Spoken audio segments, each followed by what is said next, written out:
Sveikučiai, sveikučiai, kaip jums šventinės dienos prabėgo, jau turbūt po vienų švenčių pasikeitė viskas, dabar ateina kitos, ne? Na, viskas susitvarko, savaime ateina į vėžes, bet vat aš turiu vieną šiandien problemėlę, ne tokią problemėlę, bet tokį gal džiaugsmą. Noriu pasidalinti su jumis, kad vat, žadu aplankyti savo labai brangų žmogų, kuris yra garbaus amžiaus. Ir nutariau jam padovanoti labai gerą dovaną.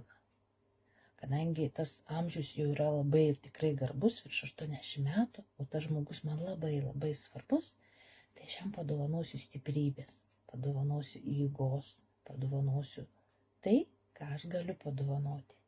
Nes tokiam amžiaus žmogui jau akytės silpnesnės ir atmintis, ir kaulai, ir oda, ir dar kažkokie tai turi problemų. O mano dovana bus šita dėžutė. Ne šiaip su dėžutė, jinai yra pilna dėžutė. Šioje dėžutėje yra 10 vitaminų, 10 mineralinių medžiagų ir fitonutrientai. Kas tai yra?